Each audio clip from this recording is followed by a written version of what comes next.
क्या सभी को स्क्रीन दिखाई दे रही है? Yes ma'am. ओके।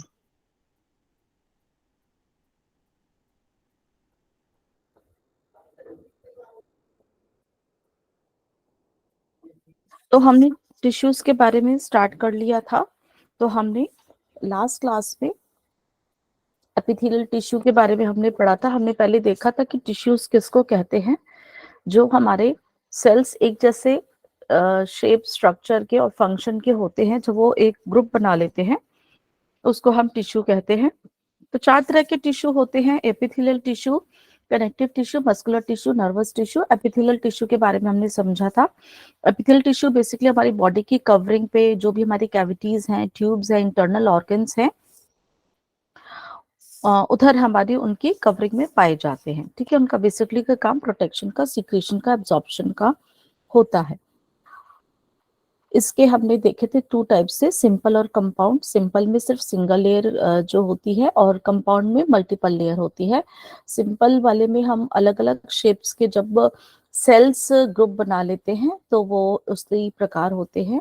और कंपाउंड में मल्टीपल लेयर, अलग अलग शेप्स के जो होते हैं, मल्टीपल लेयर बनाते हैं। तो अलग अलग हमारे जो ऑर्गन्स होते हैं, स्ट्रक्चर्स होते हैं, वहां पे ये पाए जाते हैं। आज हम अब हमारा है नेक्स्ट है कनेक्टिव टिश्यू। सबसे ज्यादा भारी मात्रा में ये हमारे शरीर में मिलते हैं कनेक्टिव टिश्यू, मैक्सिमम। ठीक है, क्योंकि हमारे बॉडी में हर चीज जो है एक दूसरे से जुड़ी हुई है, कनेक्शन है आपस में उसका, कहीं ना कहीं किसी भी एक दूसरे से।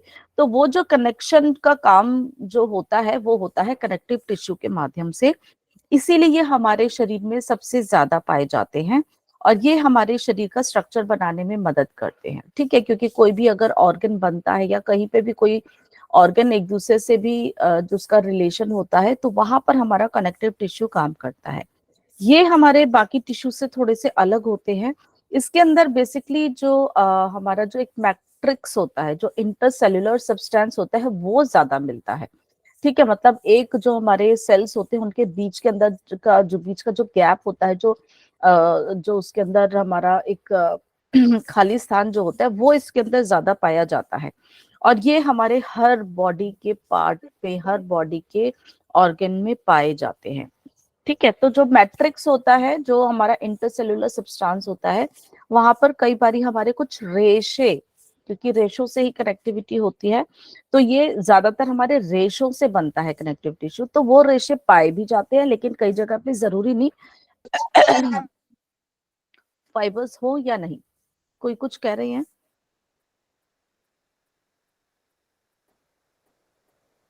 ठीक है, तो अलग अलग ये हमारे विभिन्न रंग, रूप और शेप के होते हैं, और इनका मेन काम होता है कि हमारे बॉडी में जहां पर भी जो है कनेक्शन को बनाना, एक जगह से दूसरी जगह के उसमें। ठीक है, और ये बेसिकली जो इनकी हमारे जब डेवलपमेंट होती है, तो वहां पर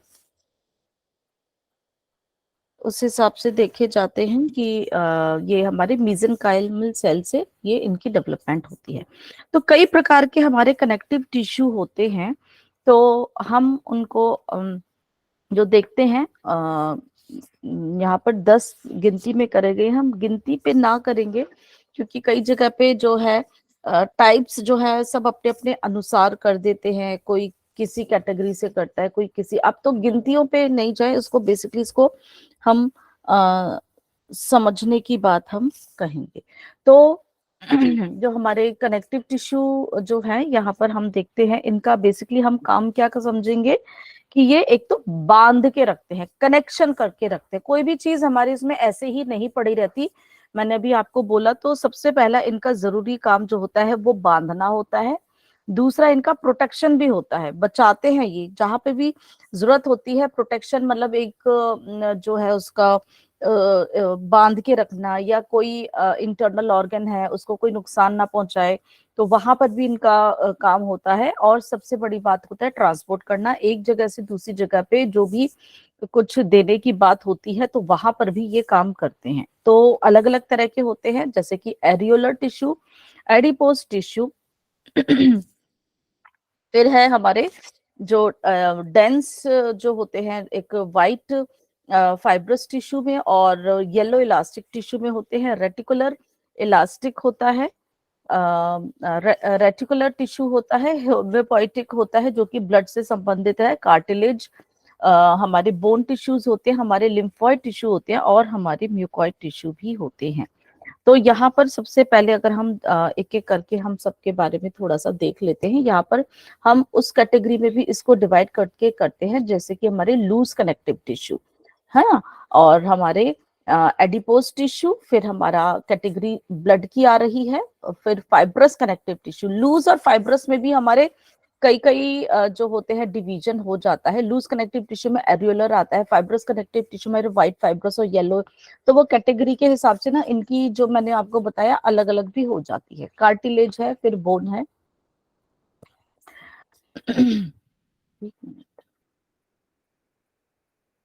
ओके, तो मैं इसको अपने इधर से ही आपको, इसकी और पिक्चर नहीं है तो मैं आपको बता देती हूँ। तो हम देखते हैं एरियोलर टिश्यू जो है, पहले ये हमारे बॉडी में ज्यादातर सभी जगह पे पाया जाता है और ये बेसिकली एक तरह से हमारे शरीर के अंदर इलास्टिसिटी देने का काम करते हैं। एक टिश्यू को दूसरे टिश्यू से भी जोड़ने का काम इन्हीं में होता है। ये हमारे कहाँ प्रेजेंट होते हैं? ये बेसिकली हमारी स्किन के नीचे, हमारी जहाँ पे मसल्स होती हैं, ठीक है, हमारी ब्लड वेसल्स में। तो ये बेसिकली इलास्टिसिटी का काम करते हैं, सपोर्ट देते हैं और स्ट्रेंथ देते हैं। और यहाँ से कुछ जो है मटेरियल का जो है वो ट्रांसपोर्ट भी होता है, ठीक है। तो ये हमारे सबसे ज्यादा ये हमारे शरीर के अंदर पाए जाते हैं, ठीक है। तो ये होते हैं हमारे एरियोलर टिश्यू, जैसे कि ए वाला जो आपको दिख रहा है, ये लूज कनेक्टिव टिश्यू हमारी स्किन के नीचे ही पाया जाता है, एरियोलर टिश्यू का ही टाइप है। फिर है हमारा एडिपोज टिश्यू। एडिपोज से आप समझ ही रहे हैं वसीय, तो मतलब यहाँ पे कुछ फैट वाली बात होगी। ये देखिए, ये एडिपोज टिश्यू, तो यहाँ पे हमारे फैट ड्रॉपलेट्स होती हैं, ठीक है।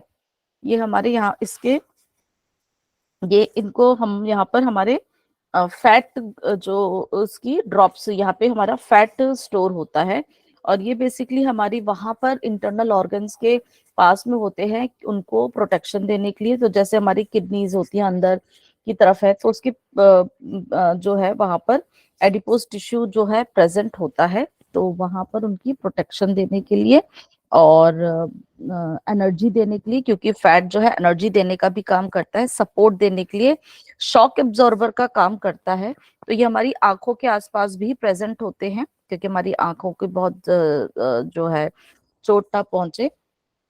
तो ये होते हैं हमारे एडिपोज टिश्यू। एडिपोज टिश्यू के बाद हम देख रहे हैं white fibrous tissue. White fibrous tissue ये बेसिकली हमारे कुछ रेशे से बने होते हैं एक तरह से, और इनके बीच में जो मैट्रिक्स, जो खाली स्पेस जो होता है वो थोड़ा कम होता है, रेशे रेशे बहुत ज्यादा होते हैं। तो ये हमारे व्हाइट फाइब्रस जो होते हैं ये कनेक्शन में बहुत काम करते हैं, एक चीज से दूसरी चीज का। तो ये हमारे बेसिकली प्रेजेंट होते हैं, ये बनाते हैं हमारे जो टिश्यूज बनाते हैं जहां पर हमारे को स्ट्रेंथ चाहिए होती है। तो इससे यूजुअली हमारा क्या बनता है, हमारे टेंडन बनते हैं, जहां पर मसल और बोन की अटैचमेंट होती है, ठीक है, क्योंकि वहां पे थोड़ी सी स्ट्रेंथनेस चाहिए होती है उन स्ट्रक्चर के बीच में।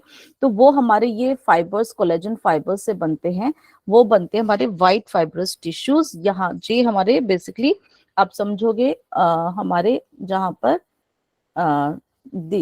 फॉर्मन लिगामेंट, ठीक है, ये हमारे टेंडेंस बनाते हैं जो हमारे व्हाइट फाइब्रस टिश्यू है। और जो येलो इलास्टिक वाले होते हैं, येलो इलास्टिक वाले ये बेसिकली हमारे हम जो प्रेजेंट होते हैं, ये हमारे लिगामेंट्स बनाते हैं, ठीक है। वो टेंडेंस बनाते हैं, येलो इलास्टिक वाले थोड़े से लिगामेंट्स बनाते हैं। लिगामेंट्स कहाँ पे प्रेजेंट होते हैं? लिगामेंट्स का काम होता है बोन टू बोन अटैचमेंट, जो बोन से एक दूसरी से बोन से अटैचमेंट होती है वो लिगामेंट्स के माध्यम से होती है। तो ये हमारे लिगामेंट्स बनाने का ज्यादातर काम करते हैं। ये हमारे टिश्यूज जो होते हैं इनके शेप थोड़ी सी चेंज हो जाती है और फिर ये वापस भी हो जाते हैं। ये हमारे ब्लड वेसल्स में भी प्रेजेंट होते हैं, है ना, ये वहां पर भी प्रेजेंट होते हैं। तो इलास्टिसिटी भी इनमें थोड़ी सी प्रेजेंट रहती है। तो ये है ही yellow elastic tissues. Reticular tissue जो होते हैं, ये रेटिकल मतलब ये हमारे ये भी हमारे उससे बनते हैं, जैसे कि हमारे जाल टाइप का होता है, पतले पतले महीन जैसे रेशे से, ये भी उनसे ही हमारे बनते हैं। और ये हमारे बेसिकली जो इंटरनल ऑर्गन्स वगैरह जहाँ होते हैं, उनको उनके आसपास उनको सपोर्ट करने के लिए होते हैं, जैसे कि हमारा लीवर है, स्प्लीन है ना, हमारे उनके आसपास ये सपोर्ट देने का काम करते हैं। ब्लड वेसल्स के पास में भी रहते हैं, मसल्स के पास में भी रहते हैं। तो ये रेटिकुलर टिश्यू बेसिकली उनका भी काम वहां पर रहता है, ये जाल का नेटवर्क करते हैं, उनको स्ट्रेंथ देने के लिए करते हैं। हेमोपोइटिक टिश्यू, हेमोपोइटिक टिश्यू से आप समझते हो ये हमारे ब्लड से रिलेटेड है। तो ब्लड का क्वेश्चन कई बार आता है, आपसे पूछा जाता है कि ब्लड इज व्हाट, तो आपको वहां पर जवाब देना होगा कि blood is a connective tissue. Blood ऐसा कनेक्टिव टिश्यू है जो हमारे सेल्स और बॉडी के पार्ट्स में, क्योंकि जो भी कम्युनिकेशन होता है वो ब्लड के ही माध्यम से होता है। तो जो भी कम्युनिकेशन है, न्यूट्रिशन पास हो रहे हैं या टॉक्सिन्स जो हो रहे हैं, वो ब्लड से ही होता है। तो blood is also sort of connective tissue, जो कि हमारे कुछ उसके अंदर भी हमारे अलग अलग, हम डिटेल में बाद में पढ़ेंगे कि वो कौन कौन से सेल से बनता है। तो और हमेशा जो है ब्लड क्योंकि हमारा मोशन में रहता है, इससे हमारा हेमोपोइटिक टिश्यू। उसके बाद है हमारा कार्टिलेज। कार्टिलेज जो हमारी बनती हैं वो हमारे स्पेशल सेल्स होते हैं, उनसे ही बनती हैं। और कार्टिलेज ये हमारे सबसे टफ, सबसे सख्त, बहुत हार्ड वाले हमारे टिश्यूज होते हैं, क्योंकि इनके अंदर जो होता है हमारा बहुत सारा कोलेजन पाया जाता है। और जब बच्चा पेट में होता है तो हमारी बोन्स की स्टार्टिंग ऐसा चीनी से ही होती है, धीरे धीरे फिर वो हमारे और ज्यादा हार्डनेस बोन में होती है। तो बोन्स जो हमारी है बेसिकली यहीं से इनकी स्टार्टिंग होती है, कार्टिलेज से बहुत ही स्ट्रांग होते हैं। वैसे ये तीन तरह के पाए जाते हैं, ये भी कार्टिलेजेस होती हैं। एक के अंदर इलास्टिसिटी ज्यादा होती है, एक के अंदर फाइबर्स ज्यादा होते हैं, और एक के अंदर जो हमारे येलो जो इलास्टिक टिश्यू जो होते हैं, थोड़े से फैट को भी होते हैं, वो होते हैं। तो जहां जहां पे हमारी बॉडी पे जो कार्टिलेजेस प्रेजेंट होते हैं, उसी के हिसाब से जो है इसकी फंक्शनिंग भी वहां पे इफेक्ट करती है। तो कुछ कार्टिलेजेस वहां पर प्रेजेंट होते हैं जहां पे हमारी मूवमेंट होती है, हड्डियों के आसपास होती है, ताकि हड्डियों को नुकसान ना पहुंचे, फ्रिक्शन ना हो, तो वहां पे भी कार्टिलेजेस प्रेजेंट होते हैं। जैसे कि हमारी नोज है, हमारा जो कान है, वो भी कार्टिलेजेस से ही बने हैं। तो वहां वहां उसकी प्रेजेंस के अकॉर्डिंगली होते हैं। फिर है हमारा बोन टिश्यू, ये उससे भी ज्यादा, कार्टिलेज से भी ज्यादा सबसे सख्त, वो सख्त है तो ये सबसे मोस्ट हार्डेस्ट हमारा बॉडी में। आपको पता ही है कि हड्डी हमारी सबसे टफेस्ट होती हैं, और इसके अंदर जो भी हमारे सेल्स पाए जाते हैं, बोन जो हमारा, दिस इज द बोन जो हमारा कनेक्टिव टिश्यू है, उनको हम ऑस्टियोसाइट्स कहते हैं। हमारे बोन सेल्स होते हैं उनके अंदर, क्योंकि कैल्शियम और फॉस्फोरस बहुत ज्यादा प्रेजेंट होता है, तो ये इसलिए बहुत ही हार्डेस्ट होते हैं। ये बेसिकली ये वाला टिश्यू हमारे को सपोर्ट देता है, प्रोटेक्शन करता है, स्टोरेज होती है इसके अंदर, है ना। और आगे ये मसल्स के साथ जो अटैचमेंट होती है, तो मूवमेंट में भी हमारे ये टिश्यू मदद करता है। तो कुछ हमारी बोन्स बहुत हार्ड होती हैं, कुछ हमारी थोड़ी सॉफ्ट भी होती हैं, स्पॉन्जी टाइप की होती हैं। हम बोन्स के डिपेंड उसमें करेंगे। तो next is a lymphoid tissue. Lymphoid basically हमारा ही थोड़ा सा वाटरी टाइप होता है, फ्लूइड होता है, क्योंकि ये हमारा प्लाज्मा वाला होता है, लिम्फ प्लाज्मा की तरह होता है। लिम्फ ये हमारे जो इसमें बेसिकली हमारा इम्यूनिटी में काम करता है। तो यहाँ पे प्रोटीन, बेसिकली प्लाज्मा प्रोटीन्स इसमें प्रेजेंट होते हैं। तो ये हमारा थोड़ा सा ब्लड की तरह ही कुछ कुछ हमारा लिम्फ बॉडी में प्रेजेंट होता है, तो वो हमारा कनेक्टिव टिश्यू है। फिर हमारे म्यूकॉइड टिश्यू होते हैं, ये सॉर्ट ऑफ हमारे म्यूकस होते हैं, जहाँ पे हमारे को कुछ मॉइस्चर की जरूरत होती है, ये म्यूकस जो है क्रिएट करते हैं। तो ये भी हमारा प्रोटेक्शन का काम करते हैं कि डायरेक्ट वहां पे कुछ भी इन्वेड नहीं कर पाए। तो these are the types of the connective tissue. Okay, मैं आगे चलती हूँ। आशा करती हूँ शायद आप इस पिक्चर के माध्यम से इनको समझ पाए हैं। नेक्स्ट है मस्कुलर टिश्यू। मस्कुलर टिश्यू हमारे शरीर के अंदर एक स्पेशल तरह के सेल से इसमें पाए जाते हैं, जिनको कि हम मसल सेल कहते हैं, जिसके अंदर ही सबसे बड़ी जो उनकी प्रॉपर्टी होती है कि वो सिकुड़ते हैं और फैलते हैं। कॉन्ट्रैक्शन और जो उनका रिलैक्सेशन वाला जो फंक्शन है, इसी वजह से ये सबसे अलग होते हैं, और उन्हीं की वजह से ही हमारे शरीर के अंदर कोई भी मूवमेंट होती है वो इन्हीं की वजह से होती है। तो ये हमारे जो इनका जो तीन इसकी हमारी प्रॉपर्टीज होती हैं इन मस्कुलर टिश्यूज की। इरिटेबिलिटी, अगर इनके अंदर कुछ भी इस तरह का कुछ उसको कुछ को मतलब उसको ऐसा कुछ वो आया है, मतलब उसको हिट कर रहा है या कोई भी ऐसा उसको मैसेज मिलता है, तो वो उसके अकॉर्डिंग रिएक्ट करती है। तो इरिटेबिलिटी, तो it's a functioning of dead body. Conductivity, क्योंकि वहां पर इसमें मोशन जो क्रिएट होता है और वापस अपनी उसी शेप में आ जाना, वो इलास्टिसिटी कहलाती है। अब इनके अंदर जो इंटरसेल्युलर फ्लूइड जो होता है वो बहुत कम होता है। कनेक्टिव टिश्यू में ज्यादा था, इसके अंदर बहुत कम होता है, इसीलिए इसके सेल्स आसपास बहुत ज्यादा सटे हुए होते हैं, उनके बीच में जो है स्पेस बहुत कम होता है।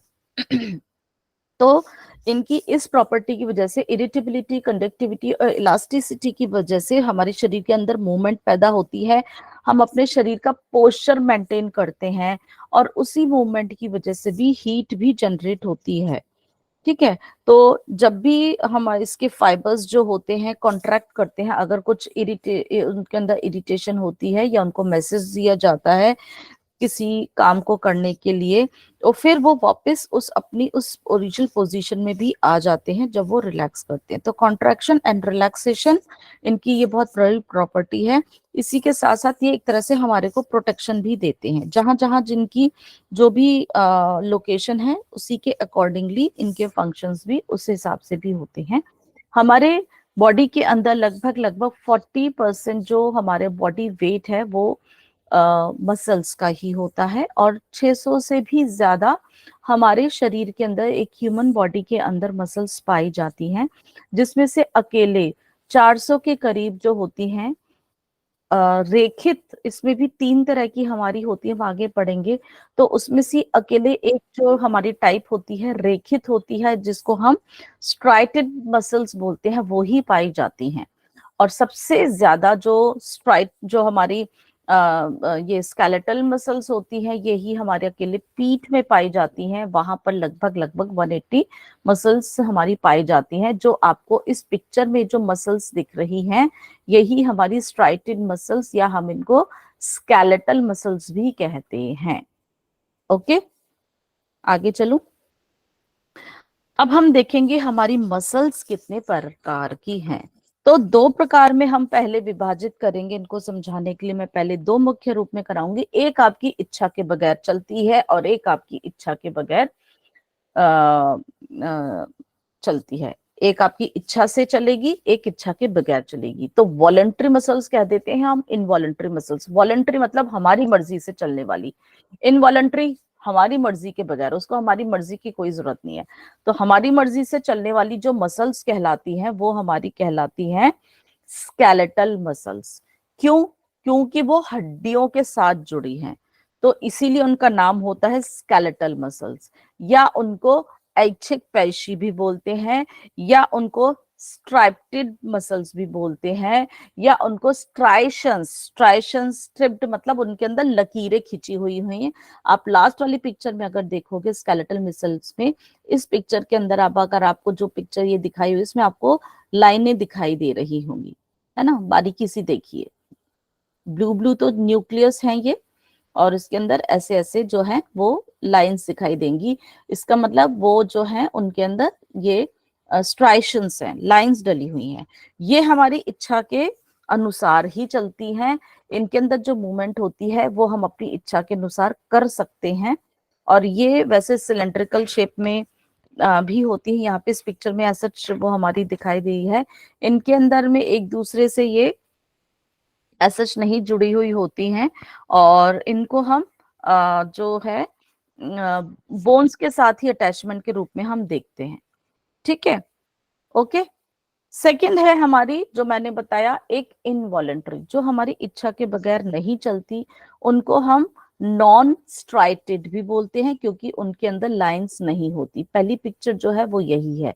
जब लाइन नहीं होती इसका मतलब वो एकदम स्मूथ है, उनके अंदर बिल्कुल मतलब सपाट सी है, कोई भी रेखा नहीं होगी तो उबड़ खाबड़ सॉर्ट ऑफ नहीं दिखेंगी, तो इसलिए उनका नाम स्मूथ मसल्स भी है। इनवॉलेंट्री मसल्स या स्मूथ मसल्स या नॉन स्ट्राइटेड मसल्स कहते हैं। और इनको हम जो है ये हमारी प्रेजेंट जो होती हैं, जो भी हमारे ऑर्गन्स हमारी मर्जी के बगैर नहीं चल रहे, ठीक है, तो ये हमारे इंटरनल ऑर्गन्स में प्रेजेंट होती हैं। इनको कई बारी हम विसरल मसल भी कहते हैं, क्योंकि जितने भी हमारे ऑर्गन्स हैं सिर्फ हमारी मर्जी के बगैर चलते हैं। आपने खाना खाया होगा लेकिन पाचन क्रिया चल रही होगी, आपकी मर्जी के बगैर चल रही है। फेफड़े आपकी मर्जी के बगैर सांस ले रहे हैं।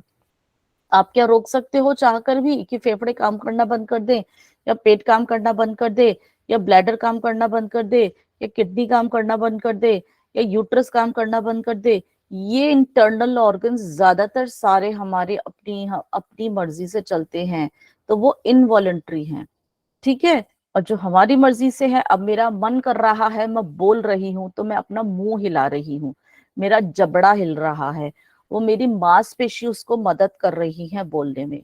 अब मैं चुप हो जाती हूँ, मेरा मन नहीं है कि मैं बोलते बोलते थक गई, तो नो मूवमेंट। अब मुझे लगता है मेरे पैर पे चींटी ने काट लिया, तुरंत मैं अपने पैर को वहां से हटाऊंगी, अपने घुटने को मोड़ूंगी, वहां पे हड्डी के साथ जो मेरी मांसपेशी जुड़ी है उसने एकदम से, मैंने चाहा पैर मोड़ू तो पैर मुड़ा, अगर मैं चाहूंगी खड़े रहना तो खड़े रहूंगी, अगर मैं भागना चाहूंगी तो भागूंगी। तो ये सारी मेरी मर्जी के बगैर होती हैं। तो जो हड्डियों के साथ जो जुड़ी हैं वो वॉलंटरी होती हैं, और जो हमारी मर्जी के बगैर चल रही हैं, नॉन स्टॉप काम कर रही हैं, मेरे रगों में जो खून बह रहा है, मेरे जो श्वास की नलियों में वो जो, ये सारा इनवॉलंटरी का काम है। एक और मसल है जो कि मेरी इच्छा के बगैर भी निरंतर काम करती रहती है, उनको हम एक अलग कैटेगरी में डालते हैं, वो होती है हमारी हृदय की पेशी, हमारी कार्डियक मसल्स। वो भी हमारी इनवॉलेंट्री में आती है, लेकिन उनको हम उनकी बनावट के अनुरूप पे उनको अलग ही जो है श्रेणी में रखते हैं। वो सिर्फ मसल्स हमारे हार्ट की वॉल में ही प्रेजेंट होती हैं, सिर्फ और सिर्फ हमारे हृदय में पाई जाती हैं, हमारे दिल में पाई जाती हैं, और उनके अंदर निरंतर नॉन स्टॉप कॉन्ट्रैक्शन रिलैक्शन होता रहता है। तभी हमारा दिल जब तक निरंतर, जब से हम पैदा हुए हैं, धड़कता रहता है, धड़कता रहता है, सिकुड़ता है, फैलता है, सिकुड़ता है, जब तक फैलता है, जब तक हमारी अंतिम सांस नहीं निकल जाती है ना। लेकिन बाकी के ऑर्गन्स को जब हम सांस ले रहे होते हैं, या मेरा खाना खाया तब पेट की मांसपेशी काम करेंगी, या ड्यूरिंग द प्रेगनेंसी या मेंस्ट्रुएशन में मेरे यूट्रस का तभी काम होगा, बाकी उसमें नहीं करेगा, वो भी अपनी मर्जी से बगैर है। लेकिन हार्ट की मसल्स ऐसी हैं जो सिर्फ निरंतर काम करती रहती हैं। इनकी बनावट में थोड़ी सी अंतर होता है, स्मूथ मसल्स में कोई भी लाइंस नहीं थी, लेकिन कार्डियक मसल्स में लाइंस होती हैं, और ये आपस में एक दूसरे के साथ इनकी शाखाएं जुड़ी हुई होती हैं। स्मूथ मसल्स में देखिए अलग अलग है, स्केलेटल मसल अलग अलग थी, लेकिन हमारी कार्डियक मसल्स में शाखाएं होती हैं जो कि एक दूसरे से जुड़ी हुई होती हैं, और उनके एक उस पे ही एक एक सेल पाया जाता है, ठीक है। जो हमारी स्केलेटल मसल्स थी वहां पे एक से ज्यादा आपको सेल दिख रहे होंगे, स्मूथ मसल में एक फाइबर में एक ही सेल था, कार्डिक मसल में भी लगभग लगभग एक जो शाखा होती है उस पे भी एक ही सेल होता है। तो ये हमारी बनावट के आधार पे हमारी ये तीन तरह की हमारी जो होती हैं मसल्स होती हैं, ठीक है। तो जो लिखा है वॉलंटरी मसल्स, इनको क्या कहते हैं हम? Striated muscles. रेखित पेशी, क्योंकि इसके अंदर रेखाएं या स्ट्राइशंस प्रेजेंट है, ये हड्डियों से जुड़ी हैं, तो इनको हम स्केलेटल मसल्स भी कहते हैं। इनको हम अपनी इच्छा से सिकोड़ या फैला सकते हैं, संकुचित या प्रसारित कर सकते हैं। अब हमारी जो मसल्स होती हैं, हमारी बोन से जुड़ी हुई होती हैं, वो एक हमारा क्या होता है, कनेक्टिव टिश्यू होता है। अभी हमने बोला था उसको हम कहते हैं टेंडन। टेंडन जो होती हैं हमारे पेशी के बीच में एक स्ट्रक्चर ही होता है जो कि हमारा कनेक्टिव टिश्यू होता है, थोड़ा सा हार्ड ही होता है, उसको हम टेंडन कहते हैं। टेंडन कभी भी मसल डायरेक्ट जो है बोन से नहीं अटैच होती। मसल को जो बोन से जो अटैच करता है वो कनेक्टिव टिश्यू करता है। आप जो व्हाइट कलर का पार्ट देख रहे हो वही टेंडन है, देख रहे हो आप, टेंडन। ठीक है, टेंडन के अंदर इतना जो है वो भी सख्त ही होता है, बहुत ज्यादा उसके अंदर मूवमेंट नहीं होती, मूवमेंट सिर्फ हमारी मसल्स के अंदर होती है। ठीक है, स्केलेटल मसल्स जो हमारी दो प्रकार की होती हैं जो काम करती हैं, एक सिकुड़ेगी तो एक फैलेगी, है ना, तो उसी की वजह से हमारे में मूवमेंट होता है और हमेशा जोड़े में काम करती हैं।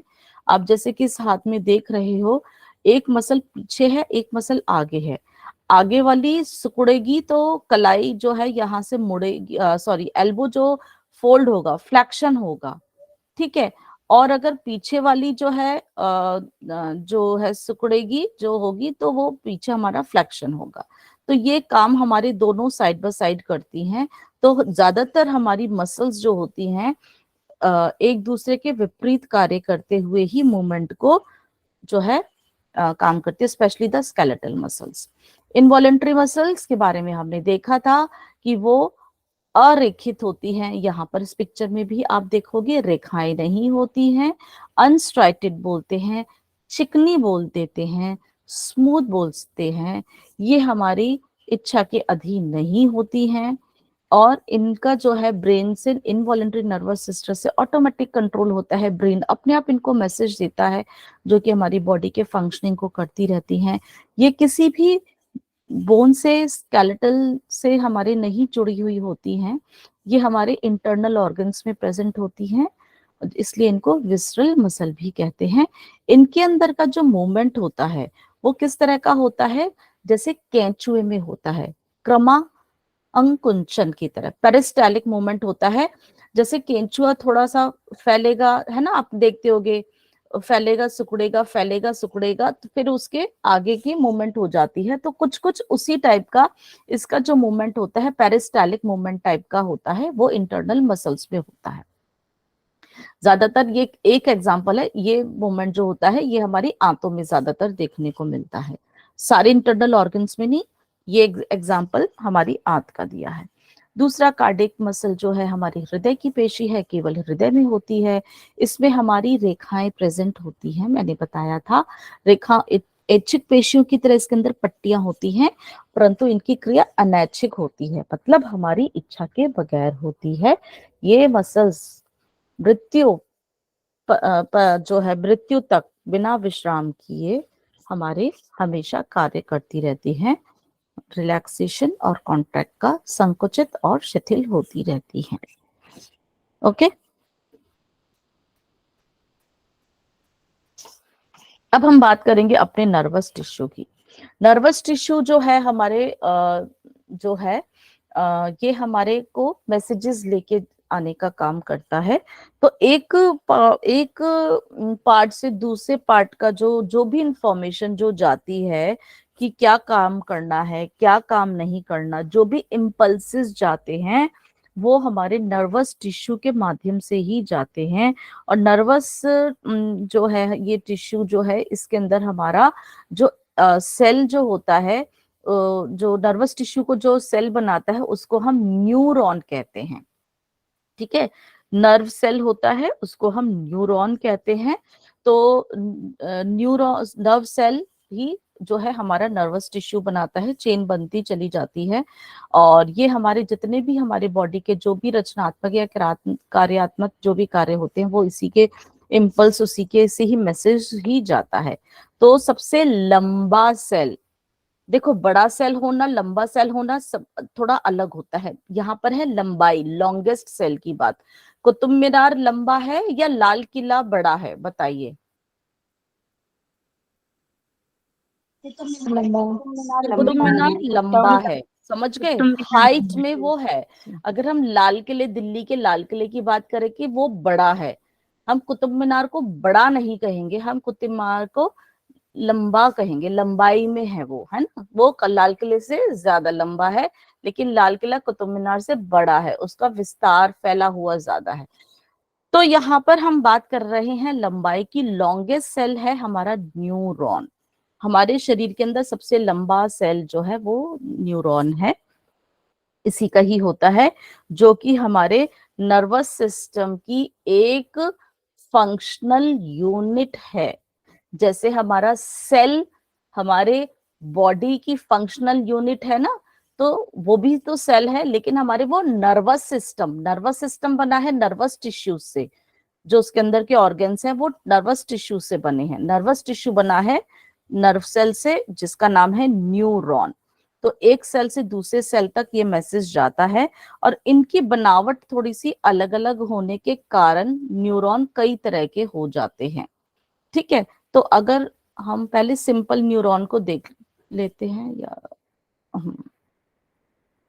चलिए इसी से बता देती हूँ। तो एक यूनिपोलर न्यूरॉन होता है। यूनिपोलर में आप देख रहे हो, एक्चुअली ये जो ब्लू कलर का जो दिख रहा है, ये इसकी है सेल बॉडी। जैसे कि आपने पढ़ा ही था, हर सेल की एक अपनी खुद की बॉडी होती है, बीच में खुद का उसका न्यूक्लियस होता है, जैसे कि इसमें दिखा रहे हैं।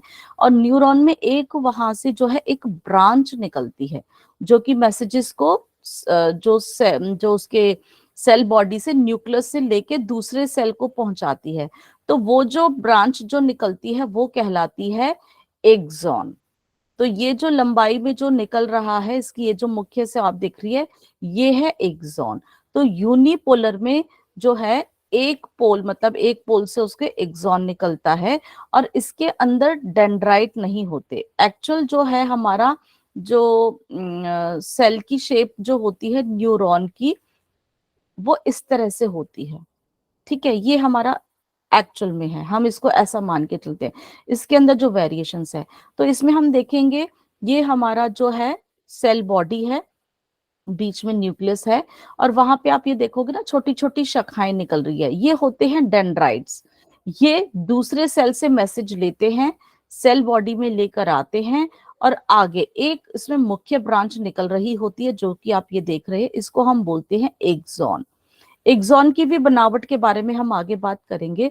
फिर एक्सॉन के जो नीचे जहां पर एंड होता है, वहां पे इसकी छोटी छोटी ब्रांचेस होती हैं, साइनेप्टिक वेसिकल्स भी इनको बोलते हैं, साइनेप्टिक नॉड भी बोलते हैं, या टर्मिनल ब्रांचेस बोलते हैं।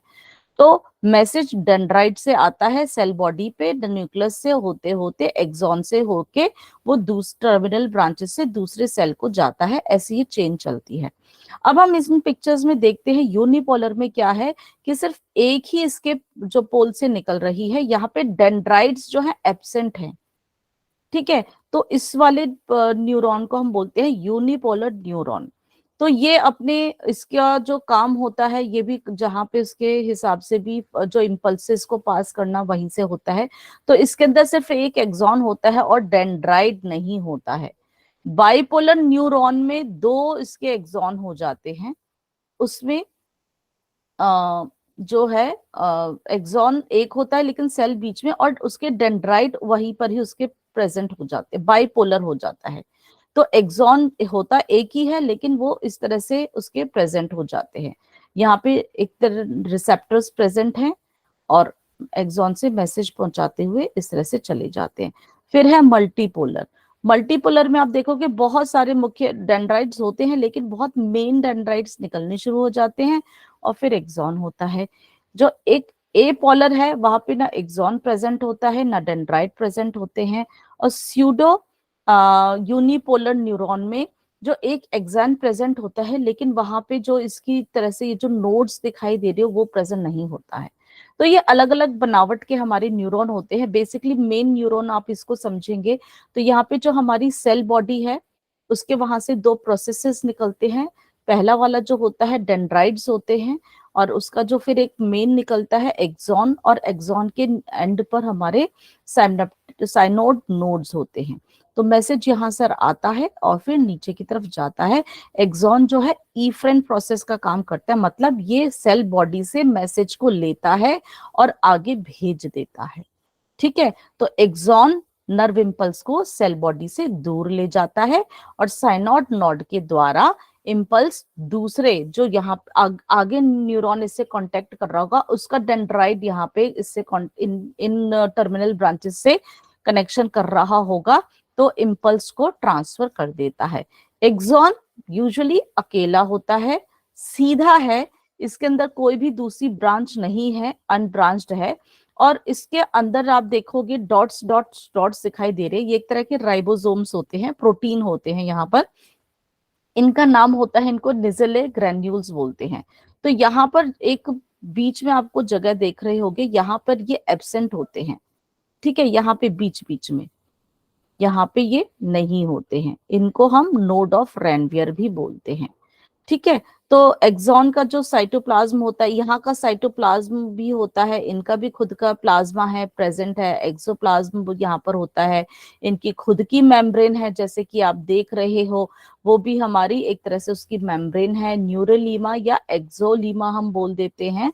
तो इस तरह से हमारा यहाँ पर जो मैसेज आता है और उसको आगे से हम भेजते रहते हैं।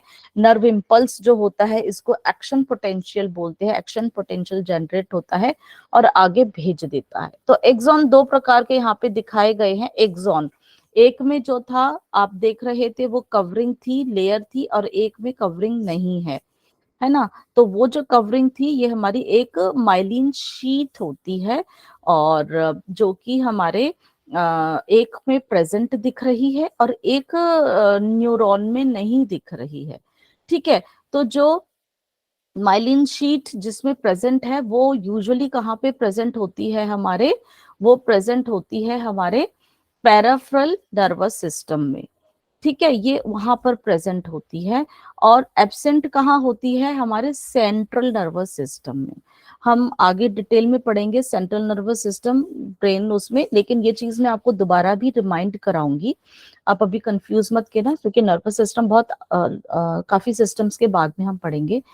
तो माइलिन शीथ वाला जो प्रेजेंट होता है हमारा पेरिफेरल नर्वस सिस्टम में प्रेजेंट होता है। पेरिफेरल नर्वस सिस्टम बेसिकली हमारे शरीर के अंदर जो नर्व्स पूरे शरीर में जो फैली हुई होती हैं वो होती हैं। और ये वाला टाइप का जो एक्सॉन है वो central nervous system, central nervous system usually हमारा ब्रेन और स्पाइनल कॉर्ड को हम बोलते हैं, ये हमारे वहां पर प्रेजेंट होती है। माइलिन शीथ जो होती है बेसिकली हमारे एक सेल से बनी हुई होती है, जिसको हम स्क्वैजुअन सेल बोलते हैं, जो कि कुछ सफेद रंग के पदार्थ से होती हैं। और ये कॉन्टिन्यूशन में ही होती है, बीच बीच में जहां पर ये माइलिन शीथ नहीं होती है उसको नोड्स ऑफ रैनवियर भी हम बोलते हैं। तो ये बेसिकली हमारे नर्व इम्पल्स को जाने का ही काम होता है, और इनके अलग अलग जो हमारे इम्पल्स को भेजने के काम में होते हैं, आगे देखते हैं। तो डेंड्राइट के बारे में भी हमने देखा था, एक या एक से अधिक हो जाती हैं, वो छोटी छोटी एक्सॉन से थोड़ी सी छोटी हमारी ब्रांचेस होती हैं, उनका काम होता है कि जो इम्पल्स को सेल बॉडी के पास लेकर जाने का। ठीक है, और जो साइनोड नोड होता है वो हमारे एक्सॉन के टर्मिनल ब्रांचेस में प्रेजेंट होता है, वो एक्सॉन से दूसरे नर्व को न्यूरॉन को देता है अपने इम्पल्सेस। ठीक है, तो ये बेसिकली आज हमारा नर्वस सिस्टम का है। अभी अगर किसी को कुछ प्रश्न है तो आप पूछिए। मैम वो टेंडन वाली स्लाइड एक बार दिखा दो।